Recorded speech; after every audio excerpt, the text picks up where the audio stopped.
A quick meal in one skillet, a rough applesauce roasted with pork chops with a great spice salt rub on them. Super delicious, super seasonal, and it's what we're making tonight. Let's make it. Boneless pork chops aren't something we think about, and honestly, I always grew up calling them loin chops, because they're cut from the loin, they have no bone, and they're really tender. They don't have too much fat, just a little bit of marbling with a little bit of a fat cap that gives them a lot of good flavor. They cook fairly quickly, and they can take on a lot of good flavor. So when you're working with certain cuts of meat, honestly, any cut of meat, what can really help enhance them is salt. And what I love to do is dry brine something, because instead of doing a wet brine where you put it in a liquid and make sure it's submerged, dry brine you sprinkle over top of it, and it's usually salt with some type of herbs or spices, and that works into the meat, the salt does, and it actually helps keep the meat juicy, helps it make sure it's super flavorful, and that's really important here. So it always starts with a high amount of salt. Not all that salt stays in the meat, but it's really needed. So we're gonna start with kosher salt. Now, all my recipes are always for kosher salt, and kosher salt does measure differently than traditional salt. It has a little bit bigger granular. Now, to that salt, we're gonna add some black pepper, some dried thyme, dried rosemary, dried sage, and some garlic. Now, the thing is, I'm using dried here because with a dry brine like this, it just works better. It just works better to have it be these dried spices, and they can just work into the salt really quickly. So what I have are my beautiful chops. I'm gonna put them on a pan, and as I do it, I'm gonna just sprinkle some of this salt mixture on both sides, all sides, and it actually just kind of looks pretty already. I know salt usually is the enemy for us, we think, but the thing is, if we use it correctly, and we use it when we cook at home, cooking at home is always gonna end up using less salt than if you're eating out or eating processed foods. So don't be scared of it in this case. So what I'm gonna do is do this on all sides of these chops, then we're gonna cover them, and I'm gonna wash my hand first. When you're cooking, working with raw meat, always make sure to wash your hands, utensils, everything in between. You know, safety, we don't talk about a lot in the home cook capacity, but it's important. So we're gonna cover this, we're gonna put it in the fridge, and it can go in the fridge for 6 hours or up to a whole day, up to 24 hours, and that's what's great. So we're gonna put this in, we're gonna let them dry brine, then we're gonna get cooking. So these have been in the fridge, and you can tell they get kind of tacky. They change a little bit. There's a little bit of juice in the bottom, and that's normal, that's good. And you can see you don't just see the dryness on top. You see instead just this nice kind of wet / tacky look, and that means it's doing its job and it's working. It smells amazing already. Those little bit of dry herbs work really well with the salt, and the meat juices come out to naturally flavor it. So what I have is a skillet that's warming up, and I want to add some butter to it. Butter in this case is just going to actually add more flavor. So that's why we're doing it. What we're wanting to do is begin by just browning the actual pork chops themselves. And the reason we're doing boneless, they cook a little bit quicker. It's a little bit just easier. To me, it's a little bit more maybe weeknight even, if that makes sense. So while the butter's melting, just heating up, we're gonna take these chops and bring them right over.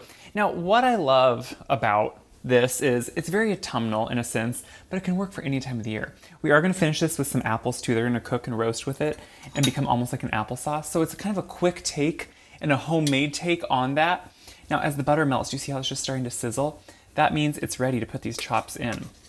I wanna give them just a little bit of color. So, oh, that sound is always just a beautiful sound. We're gonna put those in. We're gonna let them brown on one side, and then we're gonna flip them. I'm flipping the last one over, and you can see they got nice and brown on one side, and it's not gonna take them long to brown here on the other side. So now I wanna get the apples ready. I'm taking the core out of the apple first. You could do it and do it a different way if you wanted to. I just sometimes find this to be super easy. And let's be honest, it's a little fun to use these, to just pull the core out like that. And then I'm giving them a very rough chop, nothing fancy. We're gonna cut them in half and in half. We're gonna leave them in big pieces because they're gonna have to cook now in the oven with the chops, and I'm gonna leave the peel on. I like the color, it adds some texture. It's what I wanna do. We're gonna take these over here, and we're just gonna throw them in around these chops, which you can see now some of that butter is browning, which you want. You want that beautiful browning of the butter.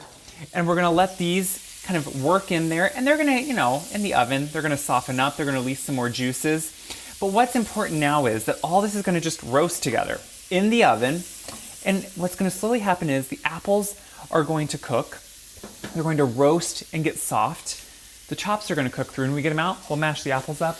We'll have some applesauce with some chops.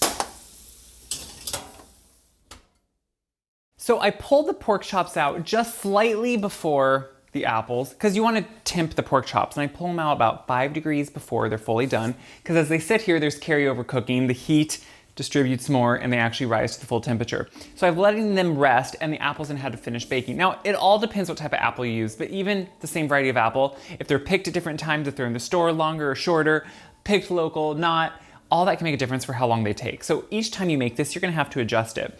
But you can see I leave the skins on because then you can just come in here, take a masher of some type, and look how they just kind of mash up. They mash up into like, we're gonna make a rough kind of applesauce. Nothing fancy. That's the whole point here.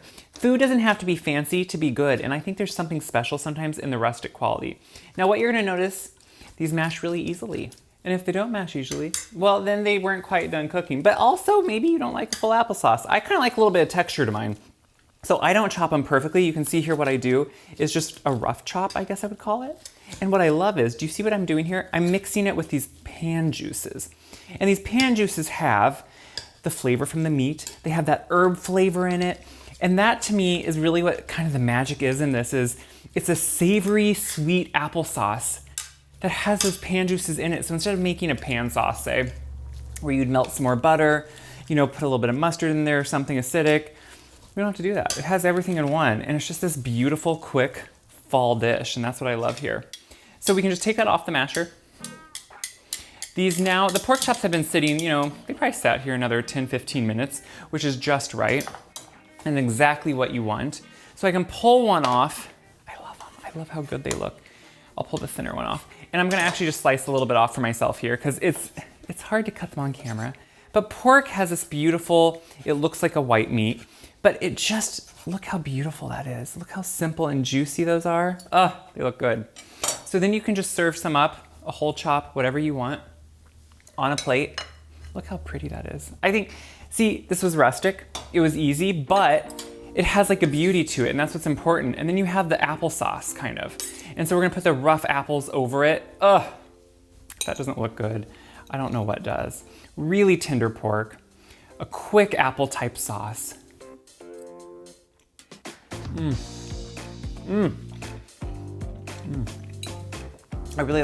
wanna go in for 2 bites. What I love here is the sweetness from the apples mashed up with that savoriness of the pork, with those spices, that rosemary, the thyme, the sage, a little bit of garlic, and that good salt rub on them. Kept so much moisture and flavor in these chops, which is super important. And then it really just lends well with the texture of the meat to the texture of that applesauce. It's a match made in heaven. It's super simple, it's super autumnal, but it's just delicious. It can be a weeknight meal because it's quick. And it's just really fun to make too. It's kind of one of those crowd pleasers where it has like a really fancy look to it and it's not at all. So what I hope you do with this, I hope you make pork chops with a quick applesauce. I hope you have maybe friends over to do it or just for your family or yourself. We have to take care of ourselves. Check my website, wiseguy.com, for this recipe. All my other recipes are on there. You can share them around. When you share these videos, it helps me so much, but it helps everyone else see this is super doable. Until next time, make something delicious, make something seasonal. It'll be good.